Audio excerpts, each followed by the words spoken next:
What is going on, guys? This is indeed Raw Reaction for Elite Ringside Network. Holy shit. Did we just end Raw on one of the biggest high notes? I am, of course, your host with the most, Nate the effing Great, joined here, not by AJ, but by the number one contender for the Elite Ringside Heavyweight title in 2 weeks, Mr. Spencer Hart. How are you, sir? Hi, everyone. Shut up, nobody cares. I'm kidding. How you doing, man? Good, how you been? I have been crazy busy and really been enjoying nights off, and this just made my nights even better. Holy crap. What's a night off?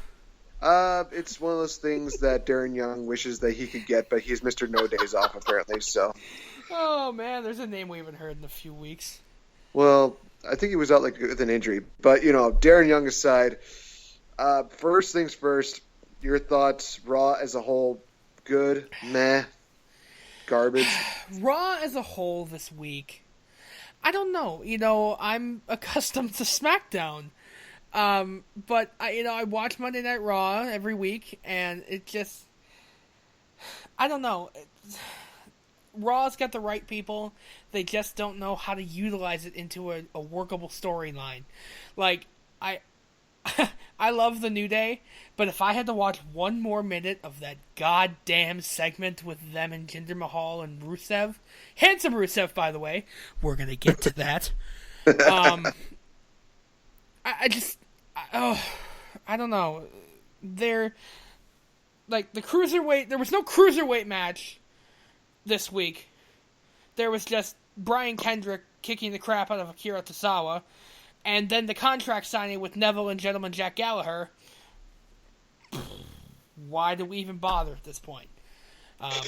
Well, I don't know. I think that's where I think I would definitely disagree with you, because honestly, the deal between Jack and Neville was actually really good. I thought the chemistry between the two of them was well thought out. It basically told like the two sides of, they were basically polar opposites, and that's basically what I love about that segment, was that Neville was bringing out the reality, and Jack Gallagher was bringing out, this is kind of, what everybody thinks that English people are like, that what gentlemen are like. It was awesome.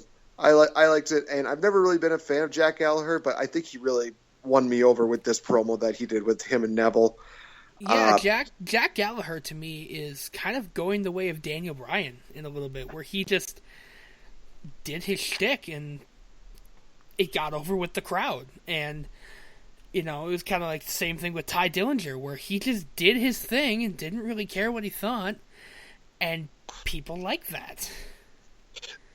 It worked. It was awesome. Trying to think here, but we'll get more into that stuff. Yeah, like you said, the cruiserweights.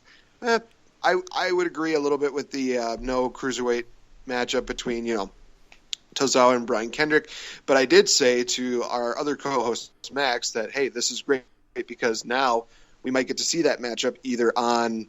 Well, actually, they announced it for 205 Live, so it's like, okay, I'm still okay with that.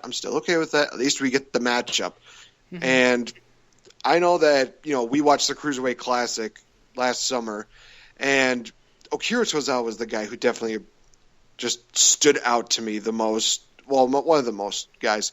And when I saw that he was going to debut on Raw, I thought, awesome. People are still complaining about his debut. I'm like, dude, he hits a German suplex out of nowhere. Shut up. It's awesome. I think the problem I have with the cruiserweights on Raw is the cruiserweights on Raw. Bottom line. Right. It seems to me that they're more focused on setting up this hour 205 Live than they are with just showcasing the cruiserweights on Raw. Every single week, I have to sit through the god-awful segments of Noam Dar and Alicia Fox. And I don't even want to start on that. If I have to hear Alicia Fox one more time, he's saying Alicia Fox.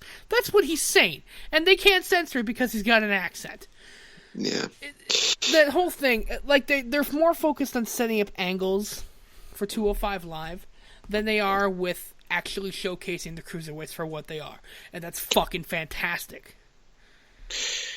Yeah, I can definitely see the point that you're trying to get across. But we'll kind of talk a little more about cruiserweights maybe later on in the week, maybe on Wednesday, because I know that's going to be a free show this week. Spoiler alert. But Raw kicked off with probably one of the best ways that they could, and that was with Kevin Owens. Jesus Christ. He just, oh man, his promo on Goldberg, great. I love how he plays into the fact that, hey, I'm good at long distance matchup. You, on the other hand, you're just, like a 2-move, boom, done, 2-trick pony. So the more it gets longer, the better it serves for me. Mm-hmm. And then he just says, Chris Jericho, fuck you. That's it. That's basically it. It's like he doesn't even address Jericho. And, oh my God, the best way to describe it is that Kevin Owens is just amazing at being a bastard, and this definitely showed that tonight. Holy crap. I really think that this promo with Kevin Owens really solidifies that he's on his own gimmick now. Yeah, he was with Kevin Owens for a while, or Y2J. Kevin Owens with Kevin Owens. Yeah.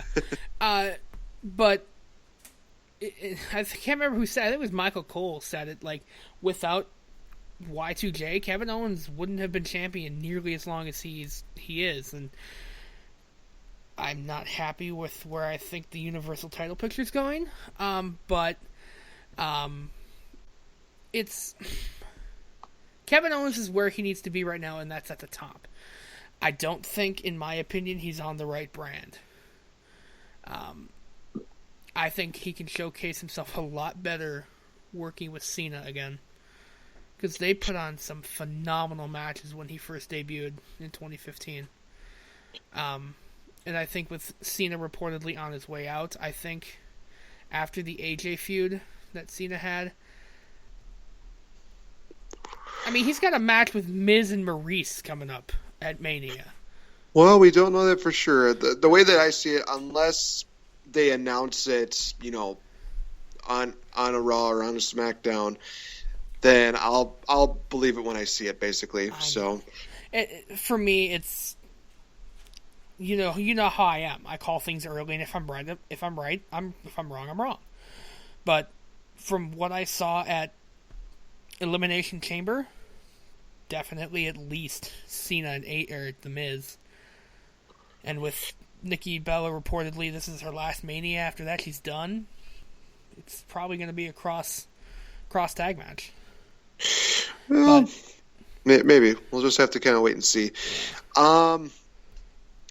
The first match of the night was the tag team of Cesaro and Sheamus taking on Enzo and Cass for the number one contendership for the tag team titles. Pretty good matchup. Surprised to see Enzo and Cass get the victory. Thank you. I said that to my roommate. When we're watching Raw here at in my apartment, we'll always give our thoughts about what's going to happen. And I said that it was most definitely almost going to be Cesaro, because Bray White North, shut up, because I'm taking a Cesaro right now if you say that again. I think that they pulled the plug on the Great White North too soon. I think they needed to put him in one more match and then have Enzo and Cass become number one contenders after Fastlane, and then take the belt to Mania. That's the setup here, people.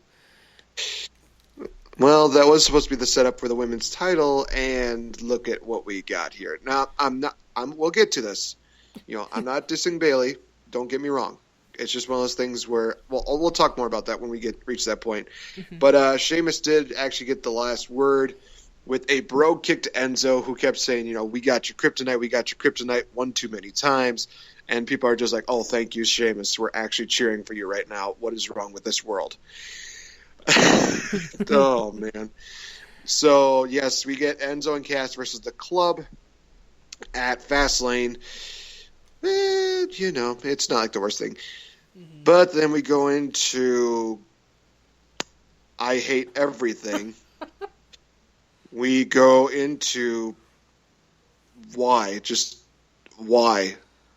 the Club versus Roman Reigns yet again. And I said this on Twitter, and this was like something that everybody seemed to really agree on. It's like, so we're getting this again. Why?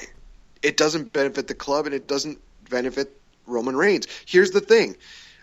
I've been more of a fan of Roman Reigns now after the Royal Rumble than I've been in a long time. And obviously because I want to see more Roman Reigns videos, because that would just be awesome. I'd like to see that. But again, I really kind of realize that it's not Roman Reigns' fault that he's being booked so poorly. It's just how the Raw writers are. They want to put him in this. They're trying to make him look strong. They're trying to make him look like he's the next John Cena. Stop it. Yeah. Let him be the first Roman Reigns. Let him just go out there, be very silent, don't talk too much. Like what he's doing right now is fine. He's just very subtle, doesn't do anything funny. He just goes out there and he kicks ass. That was it. But again, Club versus Roman Reigns, what does that accomplish? Because, hey, the Club wins, but Roman Reigns looks weak. Or Roman Reigns wins and the Club just basically looks like they're going to go back into the hole that they just dug themselves out of. Well, and they did one worse. They gave the win to the Club, but it was on a disqualification.